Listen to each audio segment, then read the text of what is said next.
Hi అండి. 'రావణ్ చెరలో Sita' part 27. అయినా అన్నయ్యకి పెళ్లి జరిగిందని నాకు చెప్పనే లేదు. అయినా వదినెక్కడ? నేను చూడాలి అని గలగలా మాట్లాడుతూ ఉంది సత్య. సర్లే గాని మీ వదిన ఆ రూమ్‌లోనే ఉంది. వెళ్లి మాట్లాడు అని సీత ఉన్న రూమ్‌లోకి పంపిస్తుంది సుప్రజ గారు. అలా వెళ్తూ సూర్య దగ్గరికి రాగానే తల కిందకి దించి అడుగుల వేగం పెంచి ఫాస్ట్‌గా సీత ఉన్న రూమ్‌కి వెళ్ళిపోయింది సత్య. సూర్యకి పాప మీద లవ్ ఉందిలెండి. అది ఎప్పుడో సత్యకి చెప్పాడు కానీ, సత్య అసలు ఆన్సర్ ఇవ్వకుండా అప్పటినుంచి సూర్యతో అసలు మాట్లాడకుండానే తప్పించుకుని తిరుగుతుంది పాపం. దీనికి బాగా పొగరెక్కింది. అందరితో మాట్లాడుతుంది బాగా. కానీ నన్ను పట్టించుకోకుండా, కనీసం అసలు నా వైపు చూడకుండా వెళ్ళిపోయింది కదా! చెప్తాను నీ సంగతి చెప్తాను.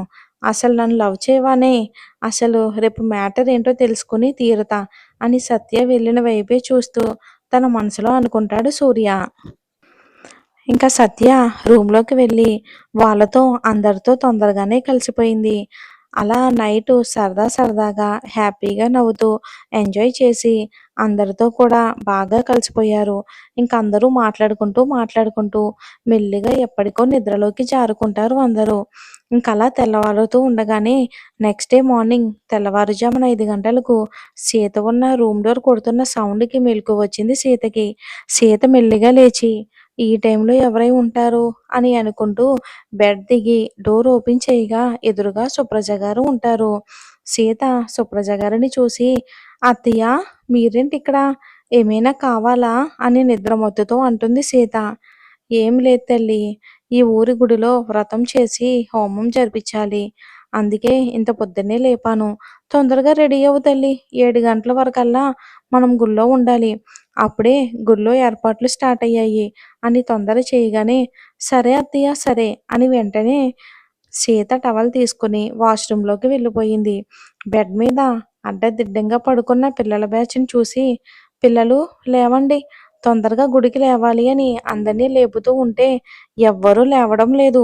ఇంకేముంది జగ్‌లో వాటర్ తెచ్చి ఒక్కసారి బెడ్ మీద చిలకరించింది. అంతే ఒక్కసారిగా లేచి కూర్చున్నారు అందరూ. "ఏంటి ఆ మొద్దు నిద్ర? తొందరగా లేవండి" అని వాళ్ళని కసిరి రెడీ అవ్వమని చెప్పి వెళ్ళిపోయారు ఆవిడ. ఇంకేముంది నిద్ర మొహాలతో బద్ధకంగా ఒకరి తర్వాత ఒకరు రెడీ అవ్వడం స్టార్ట్ చేశారు. సీత వాష్‌రూమ్‌లో నుంచి టవల్‌తో బయటికి రాగానే సుప్రజ గారు ఉంటారు. సీతకి చక్కగా చీర కట్టి, మంచిగా జ్యువెలరీ వేసి, జడని లూజ్‌గా అల్లి, జడ నిండుగా మల్లెలు, కనకాంబరాలు పెట్టి చక్కగా రెడీ చేశారు. గోధుమ రంగు, ఆకుపచ్చ రంగు బార్డర్ పట్టు చీరలో, దానికి తగ్గ హెవీ జ్యువెలరీ, నుదుటిన బొట్టు, పాపిట్లో కుంకుమ అంతా కూడా దివి నుండి వచ్చిన దేవకన్యలా మెరిసిపోతుంది సీత. అంత అందంగా ఉంది తను.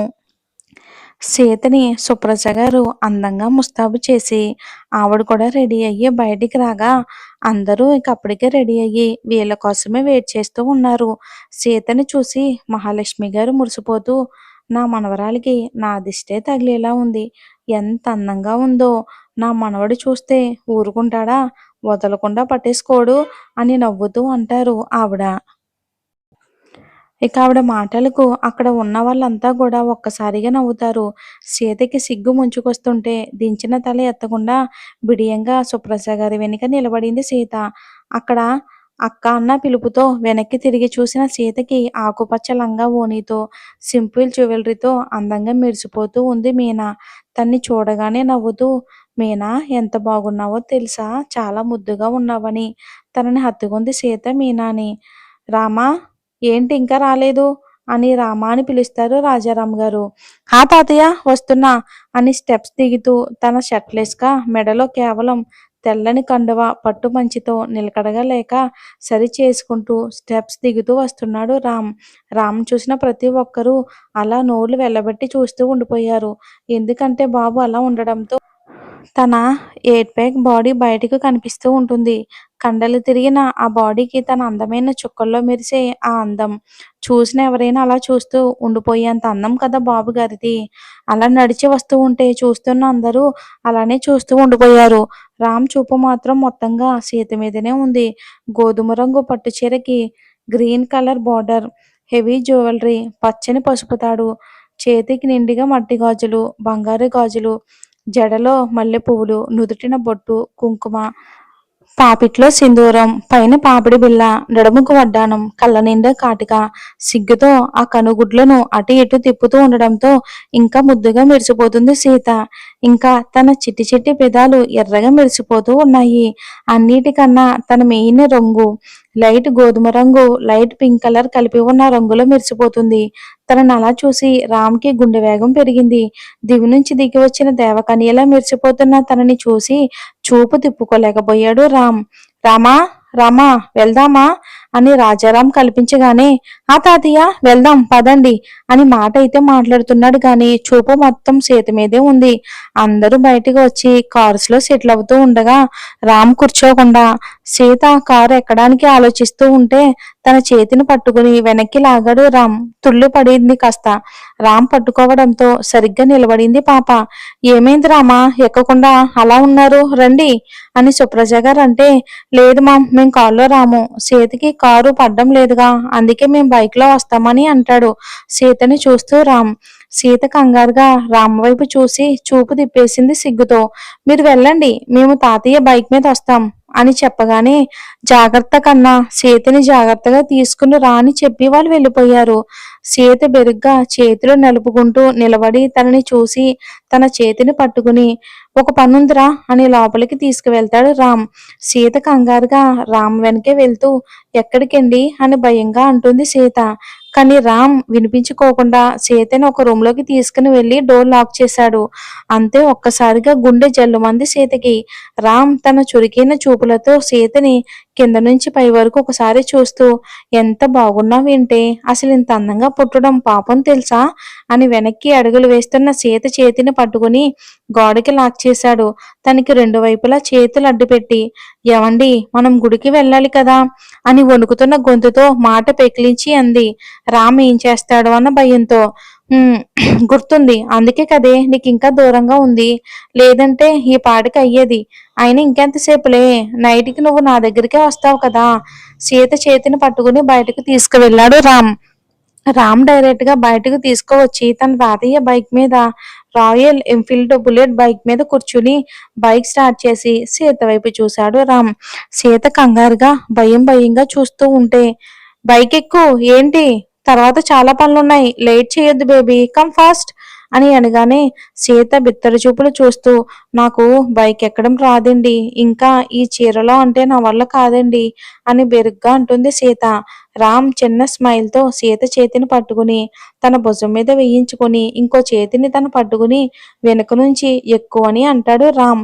కొంచెం ధైర్యం చేసుకుని బైక్ మీద కాలు పెట్టి మెల్లిగా రామ్ భుజాన్ని గట్టిగా పట్టుకుని ఎక్కువ కూర్చుంది సీత.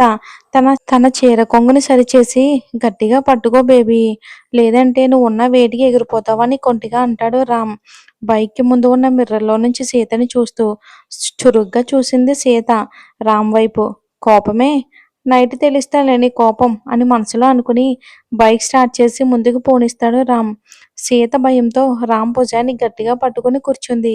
ఈ కళ వెళ్తూ ఉండగానే అక్కడ ఉన్న ఊరి జనాలందరూ కూడా అలానే చూస్తూ ఉండిపోయారు ఆ జంటని. మరి పల్లెటూరు కదా, అలానే చూస్తూ ఉంటారు. సీత రాముల్లా చూడముచ్చటగా ఉన్నారు ఈ జంట అని నవ్వుతూ అందరూ కూడా చూస్తూ ఉండిపోయారు అంతా. ఇంకా అమ్మాయిలైతే రామ్‌ని చూసి, ఆ అందాన్ని చూసి, అబ్బా! ఇలాంటి భర్త వాళ్ళకి వస్తే ఎంత బాగున్ను అని మనసులో అనుకుంటూ, సీతని చూస్తూ ఆడవాళ్ళంతా అసూయ పడుతూ ఉన్నారు అందరూ. అలా ఒక 10 నిమిషాలకు గుడికి చేరుకోగా, అప్పటికే ఆ గుడినంతా కూడా పూలతో, పచ్చని పందిరితో ఎంతో బాగా డెకరేట్ చేసి ఉంచారు. ఇంకా ఇద్దరూ బైక్ దిగి మెల్లిగా స్టెప్స్ ఎక్కుతూ వస్తున్నారు ఇద్దరు. కానీ సీతకి నడవటానికి రావటం లేదు. తన చీర తన కాళ్ళకు అడ్డుపడి నడవలేకపోతూ ఉంటే, ఇంక రామ్ సీత బాధని అస్సలు చూడలేక తన పంచెని పైకి కట్టుకుని ఒక్కసారిగా సీతని చేతుల్లోకి ఎత్తుకుని స్టెప్స్ ఎక్కుతూ ఉన్నాడు రామ్. సీత కంగారుగా చుట్టూ చూస్తూ భయంతో, ఏవండి ఏం చేస్తున్నారు? వదలండి ప్లీజ్ అని అందరూ మనల్ని చూస్తూ ఉండడంతో భయంగా అంటుంది సీత. ఇప్పుడు నువ్వు సైలెంట్‌గా ఉండలేదనుకో, నా నోటికి పని చెప్పాల్సుంటుంది అని కొంటిగా కన్ను కొడతాడు రామ్ సీత వైపు చూస్తూ. ఇంకంతే దెబ్బకు సీత సైలెంట్ అయిపోతుంది. ఎవరిని చూడలేక బెరుగ్గా సిగ్గు ముంచుకొస్తుంటే తన పెద్ద పెద్ద కళ్ళను మూసి చేతులను నలుపుకుంటూ ఉంది సీత. తన అమాయకమైన ఫేస్‌ని చూస్తూనే ఆ స్టెప్స్‌నెక్కి డైరెక్ట్‌గా గుళ్ళోకి వెళ్ళాడు రామ్ తనని ఎత్తుకుని. అప్పటికి ఇంట్లో అందరూ అన్ని ఏర్పాట్లు పూర్తి చేసి వీళ్ళ కోసం ఎదురుచూస్తూ ఉండగా, వాళ్ళు వచ్చే పద్ధతిని చూసి అందరికీ ముచ్చటేసింది. అందరూ కూడా ముసిముసిగా నవ్వుకుంటూ ఉన్నారు. "ఏంటి రామా!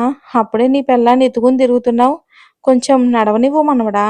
ఏమీ అలసిపోదులే" అని నవ్వుతూ అంటారు సావిత్రమ్మ గారు. "అలసిపోవటానికి ఇంకా టైం ఉందిలే అమ్మమ్మ. పూజ కానివ్వండి" అని సీతని దించి కొంటెగా అంటాడు రామ్ వాళ్ళతో. ఆ మాటకు అక్కడ ఉన్నవాళ్ళంతా కూడా ఒక్కసారిగా నోటి మీద వేలు వేసుకుంటారు. రామ్ అలా అనేసరికి సీతకి ఇంకా సిగ్గు, భయం ముంచుకొస్తూ ఉంటే ఏం చేయలేక సుప్రజ గారిని గట్టిగా పట్టుకుని నిలబడింది.